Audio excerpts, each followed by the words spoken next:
ಆತ್ಮೀಯ ವಿದ್ಯಾರ್ಥಿ ಮಿತ್ರರಿಗೆ ನಮ್ಮ ಯೂಟ್ಯೂಬ್ ಚಾನಲ್ಗೆ ಸ್ವಾಗತ. ಇಂದಿನ ಒಂದು ತರಗತಿಯಲ್ಲಿ ಕ್ಲಾಸ್ 7 ಸೈನ್ಸ್ನ first chapter nutrition in plants ಈ ಒಂದು ಪಾಠದ ಮುಂದುವರಿದ ಭಾಗವನ್ನು ನಾವು ನೋಡೋಣ. ಈ ಹಿಂದಿನ ತರಗತಿಯಲ್ಲಿ ನಾವು ನ್ಯೂಟ್ರಿಯೆಂಟ್ಸ್ ಅಂದರೆ ಏನು, ಅಲ್ಲಿ ಆಟೋಟ್ರೋಫಿಕ್ ನ್ಯೂಟ್ರಿಷನ್ಸ್ ಮತ್ತು ಹೆಟಿರೋಟ್ರೋಫಿಕ್ ನ್ಯೂಟ್ರಿಷನ್ಸನ್ನು ನೋಡಿದ್ವಿ. ಹಾಗೆ ಫೋಟೋಸಿಂಥಸಿಸ್ ಬಗ್ಗೆ ನೋಡಿದ್ವಿ. How the food making process takes place in the plants ಅಂತಕ್ಕಂಥದ್ದನ್ನು ನಾವು ತಿಳಿದುಕೊಂಡಿದ್ವಿ. ಅದರಲ್ಲಿ ಸ್ಟೊಮ್ಯಾಟಾ ಅಂದರೆ ಏನು, ಮತ್ತು ಈ ಗ್ರೀನ್ ಪ್ಲ್ಯಾಂಟ್ಸ್ಗಳಲ್ಲಿ ಇರ್ತಕ್ಕಂಥ ಒಂದು ಕ್ಲೋರೋಫಿಲ್ ಬಗ್ಗೆ, ಫೋಟೋಸಿಂಥಸಿಸ್ ಬಗ್ಗೆ ಇವುಗಳನ್ನು ನಾವು ತಿಳಿದುಕೊಂಡಿವಿ.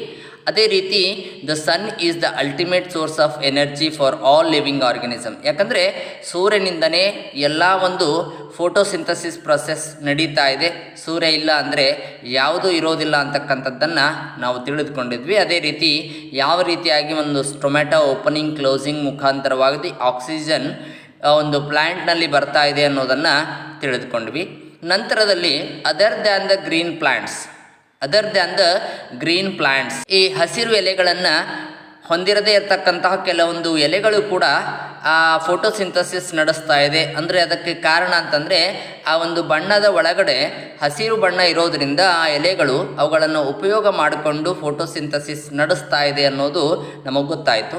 ಹಾಗೆ ಈ ಒಂದು ಹಿಂದಿನ ವಿಡಿಯೋದಲ್ಲಿ other modes of nutrition in plant ಅನ್ನೋದನ್ನು ಕೂಡ ನಾವು ನೋಡಿದ್ದೀವಿ. ಅದನ್ನು ಮತ್ತೆ ಹೇಳ್ತಾ ಮತ್ತೆ ನಮ್ಮ ಈ ಒಂದು ಇಂದಿನ ತರಗತಿಯನ್ನು ಪ್ರಾರಂಭ ಮಾಡೋಣ. Other modes of nutrition in plants, ಸಸ್ಯಗಳಲ್ಲಿ ಇತರ ಪೋಷಣಾ ವಿಧಾನಗಳು ಅಂತ ಹೇಳ್ತಾ ಇದ್ದಾರೆ, ಹೌದಾ? Other modes of nutrition in plants, nutrition ಅಂದರೆ ಪೋಷಣೆ ನಡೀತಕ್ಕಂಥದ್ದು. ಸಸ್ಯಗಳಲ್ಲಿ ಈ ಒಂದು ಫೋಟೋಸಿಂಥಸಿಸನ್ನು ಹೊರತುಪಡಿಸಿ ಸಸ್ಯಗಳಲ್ಲಿ ಇತರ ಒಂದು ರೀತಿಯಿಂದ ಈ ಒಂದು ಪೋಷಣಾ ವಿಧಾನ ನಡೀತಾ ಇದೆ, ನ್ಯೂಟ್ರಿಷನ್ ಪ್ರೊಸೆಸ್ ನಡೀತಾ ಇದೆ. ಅದು ಹೇಗೆ ನಡೀತಾ ಇದೆ ಅಂತಕ್ಕಂಥದ್ದನ್ನು ತಿಳಿದುಕೊಳ್ಳೋಣ. There are some plants which do not have chlorophyll. ಕೆಲವೊಂದು ಸಸ್ಯಗಳಲ್ಲಿ ಕ್ಲೋರೋಫಿಲ್ ಇರೋದಿಲ್ಲ. ಹಾಗಾದರೆ ದೇ ಕಾಂಟ್ ಸಿಂಥಸೈಸ್ ಫುಡ್, ಅವುಗಳಿಗೆ ಆಹಾರ ತಯಾರು ಮಾಡೋದಕ್ಕೆ ಸಾಧ್ಯ ಆಗೋದಿಲ್ಲ. How do they survive and from where do they derive the nutrition.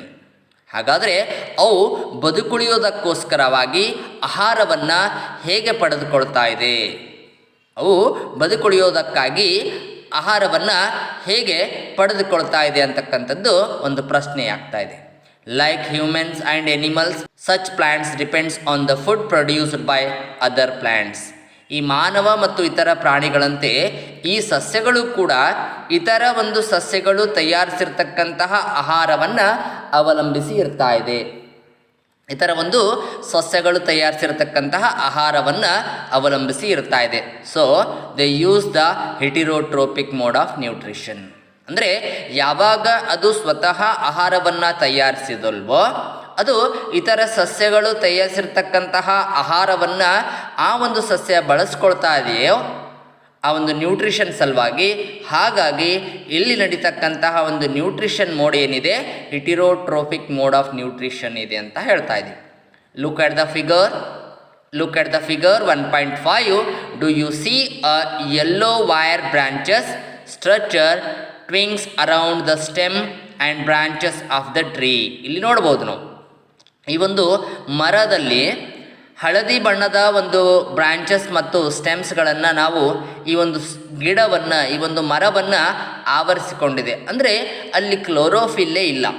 ಆ ಒಂದು ಸಸ್ಯ ಏನಿದೆಯಲ್ಲ, ಈ ಮರದ ಮೇಲೆ ಬೆಳೆದಿರ್ತಕ್ಕಂಥ ಇನ್ನೊಂದು ಸಸ್ಯ ಏನಿದೆ ಅಲ್ಲಿ ಕ್ಲೋರೋಫಿಲ್ಲೇ ಇಲ್ಲ.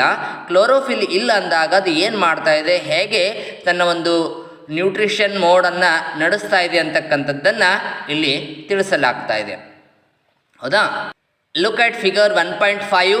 Do you see a yellow wire branched structure twings around the stem and branches of the tree? This is a plant called Coscatta. ಇದನ್ನು ಅಮರ್ಬೇಲ್ ಅಂತ ಕೂಡ ಕರೀತಾ ಇದ್ದಾರೆ. It does not have chlorophyll. ಇಲ್ಲಿ ಕ್ಲೋರೋಫಿಲ್ ಇರೋದಿಲ್ಲ. It takes readymade food from the plant on which it is climbing. ಇದು ಒಂದು ಆಹಾರವನ್ನು, ಅಂದರೆ ತಯಾರಿಸಿರ್ತಕ್ಕಂತಹ ಆಹಾರವನ್ನು ಪಡಿತಾ ಇದೆ. ಎಲ್ಲಿಂದ ಪಡಿತಾ ಇದೆ? ಇದು ಯಾವ ಒಂದು ಮರದ ಮೇಲೆ ಬೆಳೀತಾ ಇದೆಯೋ ಯಾವ ಒಂದು ಸಸ್ಯದ ಮೇಲೆ ಇದು ಬೆಳೀತಾ ಇದೆಯೋ ಆ ಸಸ್ಯ ತಯಾರು ಮಾಡತಕ್ಕಂತಹ ಒಂದು ಫುಡ್ಡನ್ನು ಇದು ಬಳಸ್ಕೊಳ್ತಾ ಇದೆ. ಹಾಗಾಗಿ ಅವ್ರು ಹೇಳ್ತಾ ಇದ್ದಾರೆ, it does not have chlorophyll, it takes readymade food from the plants on which it is climbing. The plant on which it is climbing is called as the host. ಯಾವ ಒಂದು ಮರದ ಮೇಲೆ ಇದು ಬೆಳೀತಾ ಇದೆ, ಯಾವ ಒಂದು ಮರವನ್ನು ಇದು ಆಕ್ರಮಿಸ್ಕೊಳ್ತಾ ಇದೆ, ಆ ಒಂದು ಮರವನ್ನು ಏನಂತ ಕರಿತಾ ಇದ್ದೀವಿ? ಹಾಸ್ಟ್ ಅಂತ ಕರೀತಾ ಇದ್ದೀವಿ. ಏನಂತ ಕರಿತಾ ಇದ್ದೀವಿ? ಹಾಸ್ಟ್ ಅಂತ ಕರಿತಾ ಇದ್ದೀವಿ. Since it deprives the host of variable nutrients, ಅಂದರೆ ಆ ಒಂದು ಹಾಸ್ಟ್ನಲ್ಲಿ ತಯಾರಿಸಿರ್ತಕ್ಕಂತಹ ವೇರಿಯಬಲ್ ನ್ಯೂಟ್ರಿಯೆಂಟ್ಸ್ಗಳನ್ನು ಇದು ಪಡ್ಕೊಳ್ತಾ ಇದೆ. Cactus is called as the parasites. ಹಾಗಾಗಿ ಈ ಒಂದು ಕಾಕ್ಟಸನ್ನು ಏನಂತ ಕರಿತಾ ಇದ್ದೀರಿ? ಪ್ಯಾರಾಸೈಟ್ಸ್ ಅಂತ ಕರೀತಾ ಇದ್ದೀವಿ. ಏನಂತ ಕರಿತಾ ಇದ್ದೀವಿ? ಪ್ಯಾರಾಸೈಟ್ಸ್ ಅಂತ ಕರೀತಾ ಇದ್ದೀವಿ. ಈ ಪ್ಯಾರಾಸೈಟ್ಗಳ ಬಗ್ಗೆ ನಾವು ಹಿಂದಿನ ತರಗತಿಯಲ್ಲಿ ಆ ಹಿಂದಿನ ಒಂದು ವಿಡಿಯೋದಲ್ಲಿ ತಿಳ್ಕೊಂಡಿದ್ದೀವಿ, ಹೌದಾ? ಈಗ ಮುಂದಿನ ಭಾಗವನ್ನು ನೋಡೋಣ. Have you seen or heard a plant that can eat the animals? ಈ ಕೆಲವೊಂದು ಪ್ಲ್ಯಾಂಟ್ಸ್ಗಳಿದೆ, ಅದು ಎನಿಮಲ್ಸ್ಗಳನ್ನು ತಿಂತಾ ಇದೆ. ಅಂತಂದರೆ ಕೆಲವೊಂದು ಇನ್ಸೆಕ್ಟ್ಸ್ಗಳನ್ನು ಅದು ತಿಂತಾ ಇದೆ, ಆಹಾರವಾಗಿ ಪಡೀತಾ ಇದೆ. ಹೇಗೆ ತಿಂತಾ ಇದೆ ಅಂತಕ್ಕಂಥದ್ದನ್ನು ನೋಡೋಣ. ಇದ್ರ ಬಗ್ಗೆ ತಮಗೆ ಗೊತ್ತಿತ್ತಾ ಈ ಮೊದಲೇ ಅಂತ ಅವರು ಕೇಳ್ತಾ ಇದ್ದಾರೆ. There are a few plants which can trap insects and digest them. ನೋಡಿ, ಕೆಲವೊಂದು ಪ್ಲ್ಯಾಂಟ್ಸ್ಗಳಿದೆ, ಆ ಪ್ಲ್ಯಾಂಟ್ಸ್ಗಳು ಏನು ಮಾಡ್ತಾ ಇದೆ? ತನ್ನಲ್ಲಿ ಬಂದಿರತಕ್ಕಂತಹ ಇನ್ಸೆಕ್ಟ್ಸ್ಗಳನ್ನು ಟ್ರ್ಯಾಪ್ ಮಾಡ್ಕೊಳ್ತಾ ಇದೆ. ಆ ಟ್ರ್ಯಾಪ್ ಮಾಡಿಕೊಂಡು ಆ ಒಂದು ಇನ್ಸೆಕ್ಟನ್ನು ಡೈಜೆಸ್ಟ್ ಮಾಡಿಕೊಂಡು ತನ್ನ ಒಂದು ನ್ಯೂಟ್ರಿಷನನ್ನು ನಡೆಸ್ತಾ ಇದೆ. ಹಾಗಾಗಿ ಇಲ್ಲಿ ಹೇಳ್ತಾ ಇದ್ದಾರೆ, there are a few plants which can trap insects and digest them. Is it not amazing? ಹೌದಲ್ಲ, ಇದು ನಮಗೆ ಒಂದು ಅಮೇಝಿಂಗ್ ಥರ ಕಾಣಿಸ್ತಾ ಇದೆ, ಒಂದು ಆಶ್ಚರ್ಯ ಅನ್ನಿಸ್ತಾ ಇದೆ. Such plant may be green or of some other colours. ಅದು ಗ್ರೀನ್ ಕಲರ್ನೂ ಆಗಿರಬಹುದು, ಅದು ಗ್ರೀನ್ ಕಲರ್ ಪ್ಲ್ಯಾಂಟ್ಸ್ ಕೂಡ ಆಗಿರ್ಬೋದು, ಅಥವಾ ಬೇರೆ ಬಣ್ಣದ ಒಂದು ಸಸ್ಯ ಕೂಡ ಆಗಿರ್ಬೋದು. Look at the plant in figure 1.6. ನಾವಿಲ್ಲಿ ನೋಡ್ತಾ ಇದ್ದೀವಿ, picture plant showing lid and pictures. It is a picture plant showing the lid and pictures. Okay, ಇಲ್ಲಿ ನಾವು ಈ ಒಂದು ಗಿಡವನ್ನು ಏನಂತ ಕರಿತಾ ಇದ್ದೀವಿ? ಪಿಕ್ಚರ್ ಪ್ಲ್ಯಾಂಟ್ ಅಂತ ಕರೀತಾ ಇದ್ದೀವಿ. ಈ ಮರವನ್ನು ನಾವು ನೋಡ್ಬೋದು. ಈ ಒಂದು ಮರವನ್ನು ನೋಡಿದರೆ, ಈ ಮರ ತನ್ನಲ್ಲಿ ಬಂದಿರತಕ್ಕಂತಹ, ತನ್ನ ಮೇಲೆ ಕುಳಿತುಕೊಂಡಿರ್ತಕ್ಕಂಥ ಕೆಲವೊಂದು ಇನ್ಸೆಕ್ಟ್ಸ್ಗಳನ್ನು ಅದು ತೆಗೆದುಕೊಂಡು ಬಿಡ್ತಾ ಇದೆ. ಇದಕ್ಕೆ ಬೇಕಾಗಿರ್ತಕ್ಕಂಥ ಒಂದು ವಿಡಿಯೋದ ಲಿಂಕನ್ನು ಕೆಳಗಡೆ ಡಿಸ್ಕ್ರಿಪ್ಷನ್ ಬಾಕ್ಸ್ನಲ್ಲಿ ನಾನು ಕೊಟ್ಟಿರ್ತಾ ಇದ್ದೀನಿ, ಅದನ್ನು ನೀವು ರೆಫರ್ ಮಾಡ್ಬೋದು. ಆ ವಿಡಿಯೋ ನೋಡಿದರೆ ಹೇಗೆ ಈ ಒಂದು ಸಸ್ಯ ತನ್ನಲ್ಲಿ ಬಂದಿರತಕ್ಕಂತಹ ಇನ್ಸೆಕ್ಟ್ಸನ್ನು ಟ್ರ್ಯಾಪ್ ಮಾಡ್ಕೊಳ್ತಾ ಇದೆ ಅನ್ನೋದನ್ನು ನಿಮಗೆ ಕ್ಲಿಯರ್ ಆಗ್ತಾ ಇದೆ. ಇದರಲ್ಲಿ ಕೊಟ್ಟಿರ್ತಕ್ಕಂಥ ಡಿಸ್ಕ್ರಿಪ್ಷನ್ ಬಾಕ್ಸ್ನಲ್ಲಿ ಆ ಒಂದು ವಿಡಿಯೋದ ಲಿಂಕ್ ಇದೆ, ಅದನ್ನು ನೀವು ಫಾಲೋ ಮಾಡಿದರೆ, ಅದರ ಮೇಲೆ ಕ್ಲಿಕ್ ಮಾಡಿದರೆ ನೀವು ಆ ಒಂದು ಸಸ್ಯ ಹೇಗೆ ಇನ್ಸೆಕ್ಟ್ಸನ್ನು ಟ್ರ್ಯಾಪ್ ಮಾಡ್ಕೊಳ್ತಾ ಇದೆ ಅಂತ ತಿಳ್ಕೊಳ್ಬೋದು. The picture like are the jug like structure is the modified part of a leaf. ಅದು ಲೀಫ್ ಆಗಿದೆ. ಈ ಒಂದು ಪಿಕ್ಚರ್ ಪಾರ್ಟನ್ನು ನಾವೇನು ನೋಡ್ತಾ ಇದ್ದೀವಿ, ಅಥವಾ ಜಗ್ ಶೇಪ್ನಲ್ಲಿರ್ತಕ್ಕಂಥ ಒಂದು ಪಾರ್ಟ್ ಏನಿದೆ, ಈ ಒಂದು ಸಸ್ಯದ ಪಾರ್ಟ್ ಏನಿದೆ, it is a modified part of A leaf. ಇದು ಕೂಡ ಒಂದು ಸಸ್ಯದ ಎಲೆಯ ಭಾಗ ಆಗಿದೆ, ಲೀಫ್ನ ಒಂದು ಭಾಗ ಆಗಿದೆ, ಅಂದರೆ ಮಾಡಿಫೈಡ್ ಪಾರ್ಟ್ ಅದೇ. ಆ ಒಂದು ಸಸ್ಯವನ್ನೇ ಈ ರೀತಿಯಾಗಿ ಮಾಡಿಫೈಡ್ ಮಾಡ್ಕೊಂಡಿರ್ತಕ್ಕಂಥ ಒಂದು ಪಾರ್ಟ್ ಇದೆ. The apex of the leaf forms a lid which can open and close the mouth of the picture. ಇಲ್ಲಿ ನಾವು ನೋಡ್ಬೋದು, ಇಲ್ಲಿ ಓಪನ್ ಆಗಿರ್ತಕ್ಕಂತಹ ಒಂದು ಲಿಡ್ ಇದೆ. ಆ ಲಿಡ್ನಲ್ಲಿರ್ತಕ್ಕಂಥದ್ದು ಏನಾಗ್ತಾ ಇದೆ? ಈ ಒಂದು ಜಗ್ಗನ್ನು ಮುಚ್ಚೋದಕ್ಕೆ ಮತ್ತು ತೆರೆಯೋದಕ್ಕೆ ಇಲ್ಲಿ ಲಿಡ್ ಅಂತ ಕೊಟ್ಟಿದ್ದಾರಲ್ಲ, ಈ ಲಿಡ್ ಅಂತಕ್ಕಂಥದ್ದು ಏನಾಗ್ತಾ ಇದೆ? ಈ ಒಂದು ಜಗ್ ಶೇಪ್ ಲೀವ್ಸನ್ನು ಮುಚ್ತಾ ಇದೆ ಮತ್ತು ತೆರೀತಾ ಇದೆ. ಇದು ಎರಡು ಒಂದು ಫಂಕ್ಷನ್ಸ್ಗಳನ್ನು ಅದು ಮಾಡ್ತಾ ಇದೆ. Inside the pitcher there are hair which entangle the trapped insects.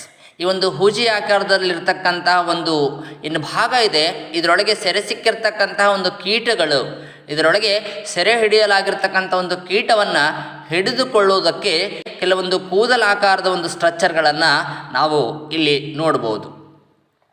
ಅದೇ ರೀತಿ the lid closed and the insect is trapped.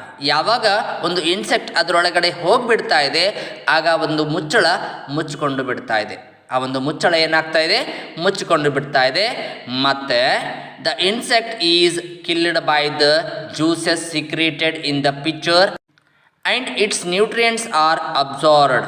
ಯಾವಾಗ ಈ ಒಂದು ಕೀಟ ಆ ಒಂದು ಜಗ್ನಲ್ಲಿ ಅಥವಾ ಹೂಜಿ ಆಕಾರದಲ್ಲಿ ಸಿಕ್ಕಿ ಹಾಕ್ಕೊಂಡು ಬಿಡ್ತಾ ಇದೆ, ಅದು ಲಿಡ್ ಏನಿದೆ ಮುಚ್ಕೊಂಡು ಬಿಡ್ತಾ ಇದೆ, ಹೂಜಿ ಮುಚ್ಕೊಂಡು ಬಿಡ್ತಾ ಇದೆ, ಆಗ ಆ ಹೂಜಿಯ ಒಳಗೆ ಕೆಲವೊಂದು ಜೀರ್ಣರಸಗಳು ಕ್ರಿಯೇಟ್ ಆಗ್ತಾ ಇದೆ. ಆ ಜೀರ್ಣರಸಗಳು ಕ್ರಿಯೇಟ್ ಆಗಿ ಆ ಒಂದು ಜೀರ್ಣರಸಗಳು ಏನು ಮಾಡ್ತಾ ಇದೆ, ಈ ಒಂದು ಕೀಟ ಏನಿತ್ತು, ಇದೊಂದು ಇನ್ಸೆಕ್ಟ್ ಏನಿತ್ತಲ್ಲ, ಆ ಇನ್ಸೆಕ್ಟನ್ನು ಕೊಲ್ತಾ ಇದೆ.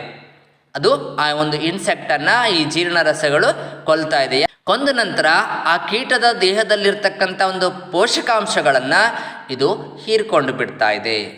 ಆ ಕೀಟದ ದೇಹದಲ್ಲಿರ್ತಕ್ಕಂಥ ಪೋಷಕಾಂಶಗಳನ್ನು ಇದು ಹೀರ್ಕೊಂಡು ಬಿಡ್ತಾ ಇದೆ. And its nutrients are absorbed. Such insects eating plants are called as insectivorous plants.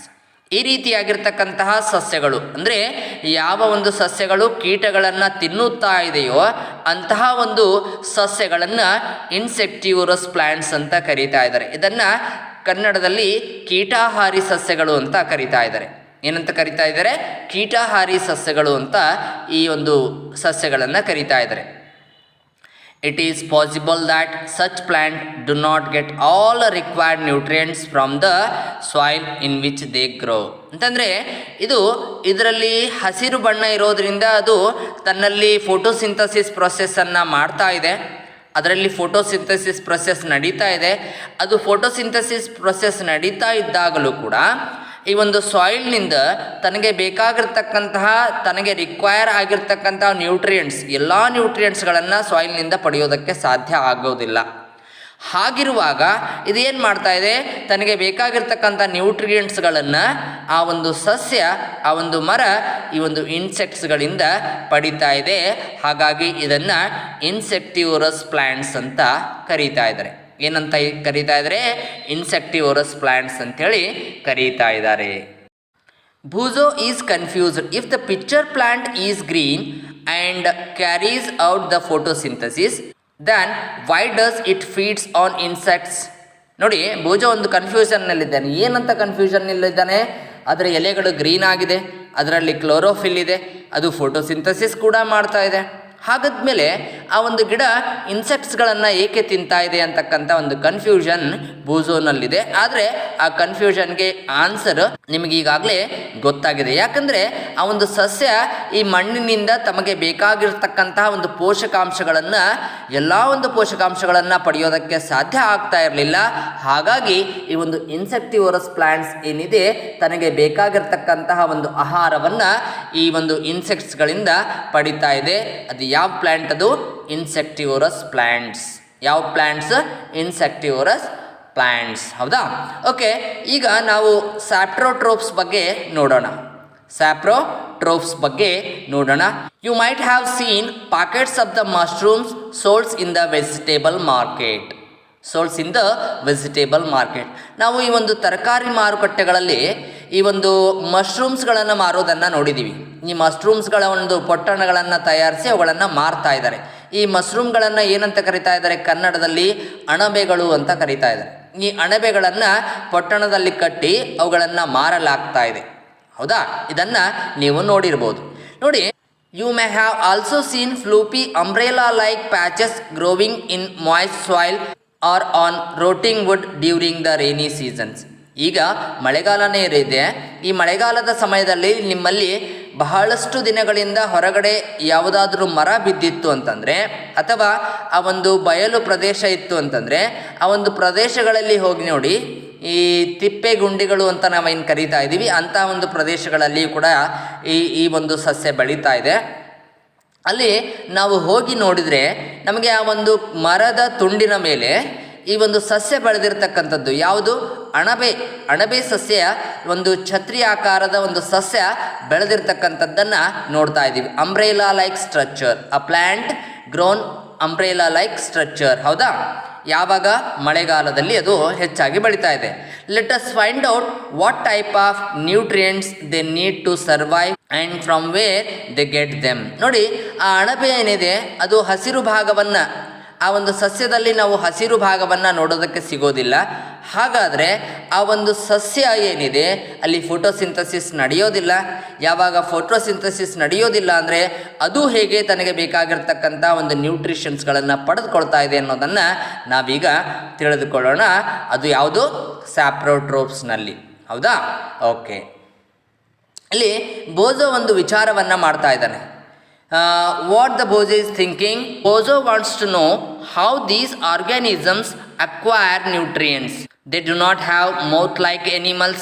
Do they are not green plants as they lack chlorophyll and can't make food by photosynthesis. ನಾವು ಈ ಮೊದಲೇ ಚರ್ಚಿಸಿದ ಹಾಗೆ ಈ ಒಂದು ಸಸ್ಯಗಳು ಗ್ರೀನ್ ಆಗಿಲ್ಲ, ಮತ್ತು ಈ ಒಂದು ಪಿಕ್ಚರ್ ಪ್ಲ್ಯಾಂಟ್ ಥರ ಇದಕ್ಕೆ ಮೌತ್ ಕೂಡ ಇಲ್ಲ. ಹಾಗಾದ್ಮೇಲೆ ಈ ಒಂದು ಸಸ್ಯಗಳಲ್ಲಿ ಈ ಒಂದು ನ್ಯೂಟ್ರಿಷನ್ ಪ್ರೊಸೆಸ್ ಹೇಗೆ ನಡೀತಾ ಇದೆ? ಯಾಕಂದರೆ ಗ್ರೀನ್ ಆಗಿರ್ತಕ್ಕಂಥ ಒಂದು ಭಾಗ ಇಲ್ಲ ಅಂತಂದಾಗ ಅಲ್ಲಿ ಏನಾಗೋದಿಲ್ಲ? ಫೋಟೋಸಿಂಥಸಿಸ್ ನಡೆಯೋದಿಲ್ಲ. ಗ್ರೀನ್ ಆಗಿರ್ತಕ್ಕಂಥ ಭಾಗ ಇಲ್ಲ ಅಂದರೆ ಅಲ್ಲಿ ಕ್ಲೋರೋಫಿಲ್ ಇಲ್ಲ. ಹಾಗಾಗಿ ಇಲ್ಲಿ ಫೋಟೋಸಿಂಥಸಿಸ್ ನಡೀತಾ ಇಲ್ಲ ಅಂತಂದಾಗ ಅದೇನಾಗ್ತಾ ಇದೆ, ಹೇಗೆ ಆ ಒಂದು ಸಸ್ಯಗಳು ಆಹಾರವನ್ನು ಪಡಿತಾ ಇದೆ ಅಂತಕ್ಕಂಥದ್ದು ಬೋಜೋನ ಒಂದು ಪ್ರಶ್ನೆ. ಅದಕ್ಕೆ ಒಂದು ಆ್ಯಕ್ಟಿವಿಟೀಸನ್ನು ಕೊಡಲಾಗಿದೆ.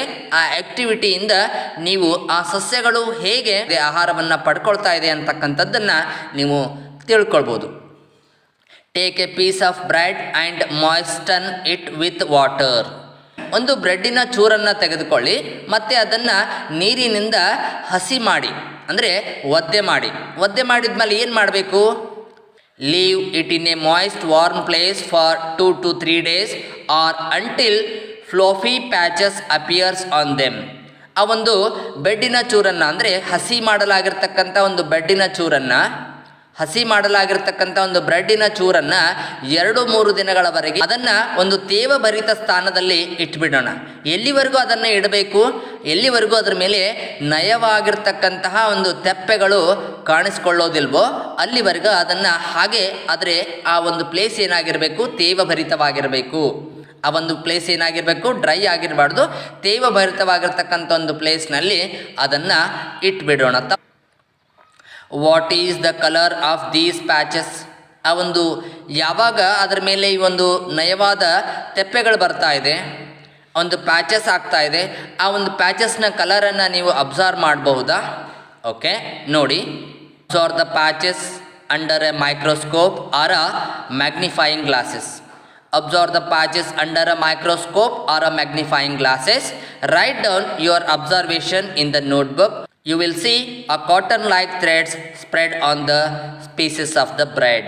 ಯಾವಾಗ ಅದನ್ನು ನೀವು ಒಂದು ಸೂಕ್ಷ್ಮದರ್ಶಕ ಅಥವಾ ಈ ಮ್ಯಾಗ್ನಿಫೈಯಿಂಗ್ ಗ್ಲಾಸ್ನ ಮುಖಾಂತರವಾಗಿ ಅದನ್ನು ನೋಡ್ತಾ ಇದ್ದೀರೋ, ಅಂದರೆ ವರ್ಧಕ ಮಸೂರಗಳ ಮುಖಾಂತರವಾಗಿ ಅದನ್ನು ನೀವು ನೋಡ್ತಾ ಇದ್ದೀರೋ, ಆ ಏನನ್ನು ನೋಡ್ತಾ ಇದ್ದೀರಿ ಅಂತಕ್ಕಂಥದ್ದನ್ನು ನಿಮ್ಮ ನೋಟ್ಬುಕ್ನಲ್ಲಿ ಬರೆಯಿರಿ ಅಂತ ಹೇಳಿದ್ದಾರೆ. ಏನನ್ನು ನೋಡ್ತಾ ಇದ್ದೀವಿ? ಹತ್ತಿಯಂತಹ ಒಂದು ಎಳೆಗಳು ಆ ಬ್ರೆಡ್ಡಿನ ಚೂರಿನ ಮೇಲೆ ಹರಡಿರತಕ್ಕಂಥದ್ದನ್ನು ನಾವು ನೋಡ್ತಾ ಇದ್ದೀವಿ.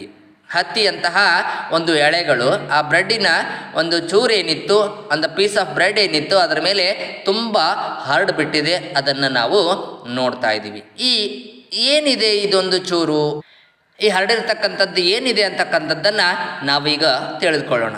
These organisms are called fungi. ಅದನ್ನು ಏನಂತ ಕರಿತಾ ಇದ್ದೀವಿ ನಾವು? ಫಂಗೈ ಅಂತ ಕರೀತಾ ಇದ್ದೀವಿ. ಸಾಮಾನ್ಯ ಒಂದು ಭಾಷೆಯಲ್ಲಿ ಬೂರ್ಸ್ ಬಂದಿದೆ ಅಂತ ಹೇಳ್ತಾ ಇದ್ದೀವಿ. ಏನಾಗ್ತಾ ಇದೆ? ಬೂರ್ಸ್ ಬಂದಿದೆ ಅಂತ ಹೇಳ್ತಾ ಇದ್ದೀವಲ್ಲ, ಆ ಒಂದು ಬೂರ್ಸ್ ಲೈಕ್ ಸ್ಟ್ರಕ್ಚರನ್ನು ನಾವೇನಂತ ಕರಿತಾ ಇದ್ದೀವಿ? ಅದನ್ನು ಫಂಗೈ ಅಂತ ಕರಿತಾ ಇದ್ದೀವಿ. They are different mode of nutritions. They absorb the nutrients from the bread. ಇದನ್ನು ಈ ಫಂಗೈ ಅಂತ ಏನು ಕರಿತಾ ಇದ್ದೀವಿ, ಕನ್ನಡದಲ್ಲಿ ಇವುಗಳಿಗೆ ಏನಂತ ಕರಿತಾ ಇದ್ದೀವಿ? ಶಿಲೀಂಧ್ರಗಳು ಅಂತ ಕರಿತಾ ಇದ್ದೀವಿ. ಫಂಗೈ ಇದು ಏನು ಮಾಡ್ತಾ ಇದೆ? ಅವು ಬೇರೆಯದೇ ಆದಂತಹ ಒಂದು ಪೋಷಣಾ ವಿಧಾನವನ್ನು ಹೊಂದಿದೆ. They have a different mode of nutritions. ಅದಕ್ಕೆ ತನ್ನದೇ ಆಗಿರ್ತಕ್ಕಂಥ ಒಂದು ಬೇರೆ ಪೋಷಣಾ ವಿಧಾನವನ್ನು ಹೊಂದಿದೆ. ಇಲ್ಲಿವರೆಗೂ ನಾವು ಅದನ್ನು ನೋಡಿಲ್ಲ. ಅದು ಯಾವ ರೀತಿ? They absorb the nutrients from the bread. ಅದು ಆ ಒಂದು ಬ್ರೆಡ್ಡಿನಲ್ಲಿರ್ತಕ್ಕಂಥ ಒಂದು ಪೋಷಕಾಂಶಗಳನ್ನು ಅದು ಹೀರಿಕೊಳ್ತಾ ಇದೆ. ಆ ಬ್ರೆಡ್ಡಿನಲ್ಲಿ ಇರ್ತಕ್ಕಂಥ ಒಂದು ಪೋಷಕಾಂಶಗಳನ್ನು ಹೀರಿಕೊಳ್ತಾ ಇದೆ. Absorb the nutrients from the bread. This mode of nutrition in which organisms takes the nutrients from the dead and decaying matter is called saprotrophic nutritions. ಈ ರೀತಿಯಾಗಿ ಅದು ಯಾವ ಒಂದು ಸತ್ತಿರ್ತಕ್ಕಂತಹ ಅಥವಾ ಕೊಳೆತಿರ್ತಕ್ಕಂತಹ ವಸ್ತುವಿನ ಮೇಲೆ ಆ ಒಂದು ಈ ರೀತಿಯ ಒಂದು ಶಿಲೀಂಧ್ರಗಳು ಬೆಳೀತಕ್ಕಂಥದ್ದನ್ನು ನಾವು ನೋಡ್ತಾ ಇದ್ದೀವಿ. ಹೌದಾ? ಯಾವಾಗ ಒಂದು ವಸ್ತು ಸತ್ತು ಹೋಗಿದೆ ಅಥವಾ ಕೊಳೆತು ಹೋಗಿದೆ ಅಂತಹ ವಸ್ತುಗಳಿನ ಮೇಲೆ ಈ ಒಂದು ಜೀವರಾಶಿಗಳು ಅಂತಹ ಒಂದು ವಸ್ತುವಿನಲ್ಲಿರ್ತಕ್ಕಂಥ ಪೋಷಕಾಂಶಗಳನ್ನು ಈ ಫಂಗೈ ಅಂತಕ್ಕಂಥ ಜೀವರಾಶಿಗಳು ಪಡೆದುಕೊಳ್ತಾ ಇದೆ. ಈ ಫಂಗೈ ಅಂತಕ್ಕಂಥ ಜೀವಿಗಳು ಪಡೆದುಕೊಳ್ತಾ ಇದೆ. ಇಂತಹ ಒಂದು ವಿಧಾನದ ಪೋಷಣಾ ವಿಧಾನವನ್ನು ನಾವೇನಂತ ಕರಿತಾ ಇದ್ದೀವಿ? ಸ್ಯಾಪ್ರೋಟ್ರೋಫಿಕ್ ನ್ಯೂಟ್ರಿಷನ್ಸ್ ಅಂತ ಕರಿತಾ ಇದ್ದೀವಿ. ಏನಂತ ಕರಿತಾ ಇದ್ದೀವಿ? ಸ್ಯಾಪ್ರೋಟ್ರೋಫಿಕ್ ನ್ಯೂಟ್ರಿಷನ್. ಅಂದರೆ ಇದನ್ನು ಕನ್ನಡದಲ್ಲಿ ಕೊಳೆತಿನಿ ಪೋಷಣೆ ಅಂತ ಕರಿತಾ ಇದ್ದಾರೆ. ಅಂದರೆ ಕೊಳೆತಿರ್ತಕ್ಕಂತಹ ಒಂದು ವಸ್ತುಗಳನ್ನು ತಿನ್ನುವಂತಹ ಒಂದು ಪೋಷಣೆ ಕೊಳೆತಿನಿ ಪೋಷಣೆ ಅಂತ ಕರಿತಾ ಇದ್ದಾರೆ. ಏನಂತ ಕರಿತಾ ಇದ್ದೀವಿ ನಾವು? ಸ್ಯಾಪ್ರೋಟ್ರೋಫಿಕ್ ನ್ಯೂಟ್ರಿಷನ್ ಅಂತ ಕರೀತಾ ಇದ್ದೀವಿ.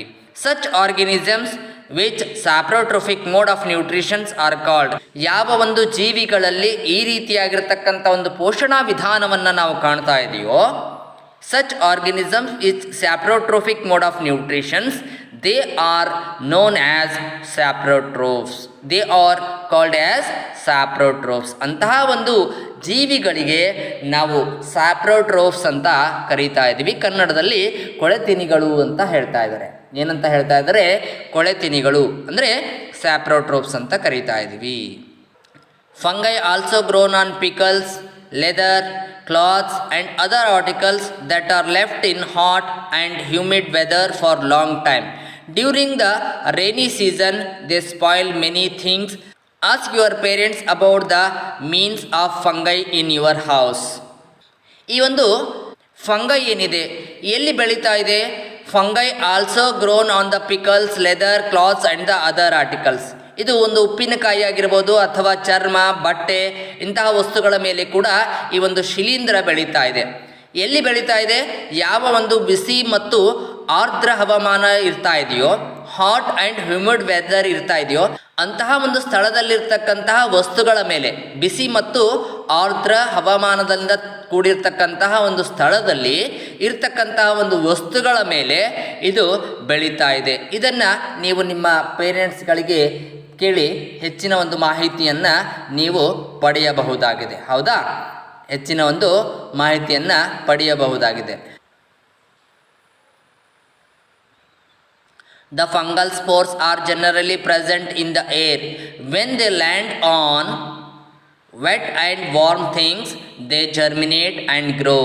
Now can you figure out how we can protect our things from getting spoiled? ಏನು ಹೇಳ್ತಾ ಇದ್ದಾರೆ? ಈ ಒಂದು ಫಂಗೈ ಏನಿದೆ, ಈ ಒಂದು ಫಂಗೈನ ಬೀಜಾಣುಗಳೇನಾಗಿರ್ತಾ ಇದೆ, ಸಾಮಾನ್ಯವಾಗಿ ಗಾಳಿಯಲ್ಲಿ ಇರ್ತಾ ಇದೆ. ಈ ಒಂದು ಫಂಗೈನ ಬೀಜಾಣುಗಳು ಅಂತ ಏನು ಕರೀತಾ ಇದ್ದೀವಿ, ಇದು ಸಾಮಾನ್ಯವಾಗಿ ಗಾಳಿಯಲ್ಲಿ ಇರ್ತಾ ಇದೆ. ಯಾವಾಗ ಇದು ಒದ್ದೆಯಾಗಿರ್ತಕ್ಕಂತಹ ಬೆಚ್ಚಗಿನ ವಸ್ತುಗಳ ಮೇಲೆ ಬೀಳ್ತಾ ಇದೆಯೋ, ಒದ್ದೆಯಾಗಿರ್ತಕ್ಕಂಥ ಒಂದು ಬೆಚ್ಚಗಿನ ವಸ್ತುಗಳ ಮೇಲೆ ಬಿದ್ದಾಗ ಅವು ಮೊಳಕೆಯೊಡೆಯೋಕ್ಕೆ ಪ್ರಾರಂಭ ಆಗ್ತಾ ಇದೆ. ಆ ಮೊಳಕೆಯೊಡೆದು ಅವು ಬೆಳೀತಾ ಇದೆ. ಯಾವಾಗ ಅವು ಒದ್ದೆಯಾಗಿರ್ತಕ್ಕಂಥ ಮತ್ತು ಬೆಚ್ಚಗಿನ ವಸ್ತುಗಳ ಮೇಲೆ ಬೀಳ್ತಾ ಇದೆಯೋ ಅವು ಮೊಳಕೆಯೊಡೆದು ಬೆಳೆಯೋದಕ್ಕೆ ಪ್ರಾರಂಭ ಆಗ್ತಾ ಇದೆ. ಈಗ ನಮ್ಗೆ ಗೊತ್ತಾಯ್ತಲ್ಲ ಯಾವ ರೀತಿ ಫಂಗೈ ಬೆಳೀತಾ ಇದೆ ಅಂದರೆ, ಈಗ ನಮಗೆ ಗೊತ್ತಾಗಿರಬೇಕು ನಮ್ಮ ವಸ್ತುಗಳನ್ನು ಈ ಒಂದು ಫಂಗೈ ಬೆಳೆಯದಂತೆ, ಬೂರ್ಸ್ ಬರದಂತೆ, ನಾವು ಜನರಲ್ ಭಾಷೆಯಲ್ಲಿ ಹೇಳ್ಬೋದಾದರೆ ಬೂರ್ಸ್ ಬರದಂತೆ, ಹಾಳಾಗದಂತೆ ಅವುಗಳನ್ನು ಹೇಗೆ ರಕ್ಷಿಸ್ಕೊಳ್ಬೋದು ಅಂತ ನಾವು ಈಗ ಕಂಡುಕೊಂಡ್ವಿ. ಅಂತಂದರೆ ಅವುಗಳನ್ನು ಒದ್ದೆಯಾಗಿರ್ತಕ್ಕಂತಹ ಪ್ರದೇಶಗಳಲ್ಲಿ ಇಡಬಾರ್ದು. ಯಾವ ಒಂದು ಸ್ಥಳಗಳಲ್ಲಿ ತೇವಾಂಶ ಇರ್ತಾ ಇದೆಯೋ, ತೇವಾಂಶ ಇರ್ತಕ್ಕಂಥ ಒಂದು ಸ್ಥಳಗಳಲ್ಲಿ ವಸ್ತುಗಳನ್ನು ಇಟ್ಟಾಗ, ತೇವಾಂಶದಿಂದ ಕೂಡಿರ್ತಕ್ಕಂಥ ಒಂದು ಸ್ಥಳಗಳಲ್ಲಿ ವಸ್ತುಗಳನ್ನು ಇಟ್ಟಾಗ ಈ ರೀತಿಯಾಗಿರ್ತಕ್ಕಂಥ ಒಂದು ಫಂಗೈಗಳು ಬೆಳೆಯೋದಕ್ಕೆ ಸಾಧ್ಯ ಆಗ್ತಾ ಇದೆ. ಹಾಗಾಗಿ ಅಂತಹ ಒಂದು ಸ್ಥಳಗಳಲ್ಲಿ ನಮ್ಮ ವಸ್ತುಗಳನ್ನು ಇಡದೆ ಅವುಗಳನ್ನು ನಾವು ಕಾಪಾಡಿಕೊಳ್ಳಬಹುದು. ಹೌದಲ್ಲ? ಓಕೆ, ಇದರ ಒಂದು ಮುಂದಿನ ಭಾಗವನ್ನು ನಾವು ಮತ್ತೆ ನೋಡೋಣ.